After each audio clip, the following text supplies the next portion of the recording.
नमस्कार, मी तुषार बबन जाधव, मुक्काम पोस्ट पळशी, तालुका खानापूर, जिल्हा सांगली. मोबाईल नंबर आपला? माझा मोबाईल नंबर 99 23 53 62 58. किती वर्षापासून द्राक्ष शेती देतात आपण? मी 97 पासून आहे आता द्राक्ष शेतीमध्ये. हां. किती एकर द्राक्ष शेती आहे आपल्याकडे? आता माझ्याकडे 4 एकर आहे. द्राक्ष व्यतिरिक्त कुठली पिकं आहेत आपल्याकडे? नाही, द्राक्षच आहेत फक्त. फक्त द्राक्षे, त्याच्या व्यतिरिक्त दुसरं कुठलं काही पीक नाही? 4 एकर. 4 एकर द्राक्ष. कोणत्या व्हरायटी आहेत प्लांटेशन खाली? थॉम्सन आहे, ताशगणेश आहे, क्लोंटो आहे. हे सगळं युरोपचं काम आहे का तुमचं? हां, पूर्ण युरोप. पूर्ण लोकलचं मार्केटचं काम नाही आपलं? नाही, अजिबात नाही. साधारणपणे या द्राक्ष शेतीमध्ये तुम्ही इतक्या वर्षापासून काम करताय, तर याच्यामध्ये जी माहिती आहे द्राक्ष शेतीची ती कुणाकडनं घेता तुम्ही? आम्ही तासगावचे OS ॲग्रो कन्सल्टिंग अनिल दादा यांच्याकडनं घेतो. किती वर्षापासून जॉईन आहे तुम्ही त्यांना? पण मी 5-7-8 वर्ष झाली तरी जॉईंट आहे त्यांच्याबरोबर. ही कन्सल्टन्सी कशा पद्धतीनं चालते? ते पहिलं पूर्वी दादा व्हिजिट द्यायचे आणि परत नंतर ते व्हिजिट 2 वर्ष त्यांनी काम केलं, ते बंद केलं परत त्यांनी. आणि आता ऑनलाईन लेक्चर होते. संध्याकाळी सोमवारी मंगळवारी 1 तास ते पाऊण तासाचं लेक्चर असते, सोमवार आणि मंगळवारी. मग एका सोमवार मंगळवारी प्रश्न उत्तराचं असते आणि एका सोमवार मंगळवारी म्हणजे झाडाच्या क्रिया, औषध खतं कशी काय काम करते, वातावरणातला बदल, ह्याच्यावर चर्चा असते. ही जी चर्चा तुम्ही लेक्चर ऐकता, यातून फायदा होतोय असं वाटतंय तुम्हाला? होय होय, निश्चित फायदा होतोय. आम्ही 2005-06 ज्यावेळी लिओसिनचा प्रॉब्लेम आला, त्यानंतर आम्ही लिओसिन बंद केलं आणि टिल्ट वापरायला चालू केलं. मग टिल्टचा अडचण काय यायला लागल्या की वाढ एकदमच जिथं ज्या बाजूला कमी आहे, एखादा कोपरा हलका असतोय, पाणी कमी जास्ती पडतं तिथं, तर ते वाढ पूर्णच थांबायला लागली. मग आम्हाला कन्सल्टिंगमधनं असं दादांनी सुचवलं की स्कोर, बोरान आणि मॅग्नेशियमचे स्प्रे जर उन्हाळ्याच्या काढीला घेतले एप्रिल कटिंगला, तर गर्भधारणा बऱ्यापैकी होते. मग आता गेल्या वर्षीपासून 2022च्या एप्रिलला पासून आम्ही ते चालू केलं, तर पूर्ण म्हणजे गर्भधारणेला काही एक अडचण येत नाही, व्यवस्थित पाहिजे अशा गर्भधारणा होते. टिल्ट वापरत होतं त्याला काय प्रॉब्लेम येत होते? टिल्टनं मग एखाद्या कोपऱ्यात काडी कमी वाढायची, पानांचा आकार लहान राहायचं.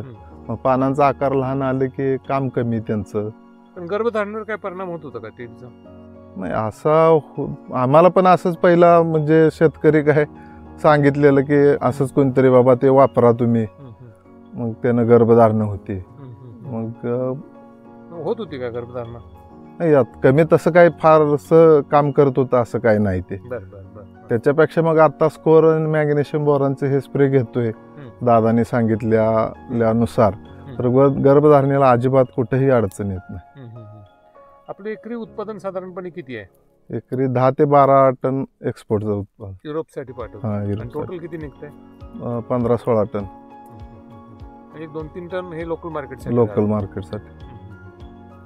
आपल्याला तुमच्या एरियामध्ये कधी पाण्याचे मेजर प्रॉब्लेम आलते की मागच्या 2-4 वर्षापाठीमागं. त्यावेळेला काय केलं तुम्ही? ते ऊसाचं 65 टाकणे, मल्चिंगचं काम केलं. पीजरचा वापर कशा पद्धतीनं करता? पीजर आम्ही जे CPPU आणि नाममात्र थोडं स्टेरॉइडचा वापर करतो. मग आणि वर्षा ॲग्रोचं हे मॅक्झी फ्रूट, हे असे काही प्रोडक्ट आहेत, ते प्रोडक्टचा वापर बराचसा करतो. आणि जमिनीतनं मॅक्झिसोल बऱ्यापैकी मी द्यायचा प्रयत्न करतो. तुम्ही जो खर्च येतो द्राक्षामध्ये प्रति एकरचा या कन्सल्टन्सीच्या अनुषंगानं, त्याच्यामध्ये जे शेड्यूल दिले जातात, ते शेड्यूल प्रत्येक वर्षी थोडे बदलले जातात का तेच असतात शेड्यूल? नाही, वातावरणानुसार थोडा फरक असतोय, पण त्याचा आम्हाला रिझल्ट मिळतोय. म्हणजे थोडं जरी कॉस्टली गेलं तरी पण त्याचा पूर्ण बेनिफिट आपल्याला मिळतोय. तर मग खर्च आणि येणारं उत्पादन याचा कुठे ताळमेळ बसतोय का? 110% चांगला बसतोय. सध्या तुमच्या भागामध्ये काय परिस्थिती आहे द्राक्ष शेतीची?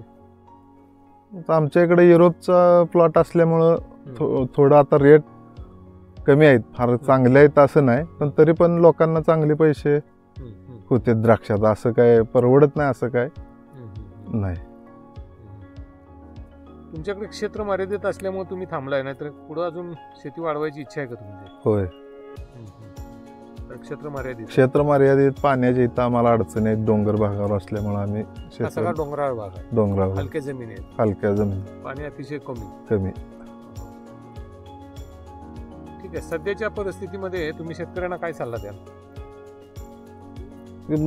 ह्या कन्सल्टिंग संघ जोडून राहून आपण क्षेत्र वाढवू शकतोय, आपल्याला जास्ती त्रास होत नाही आणि मुळात की कळतंय की द्राक्षाचं शरीर रचना काय आहे, त्यांच्या हालचाल काय आहेत हे आपल्याला कळतंय ना. नुसतं सांगितलं, त्यांनी लिहून दिलं, आपण मारलं औषध, असं नाही की आपण पण एक शास्त्रज्ञ होतोय समजून. निर्णय घ्यायला तुम्ही सक्षम राहतो.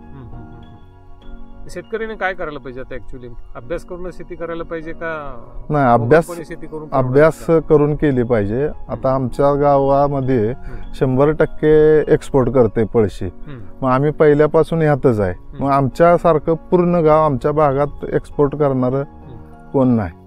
मग ते अभ्यास केल्यामुळं सगळीच लोक एक्सपोर्टमध्ये उतरली आणि चांगल्या पद्धतीने काम करतात आणि चांगले पैसे राहतात त्यांना.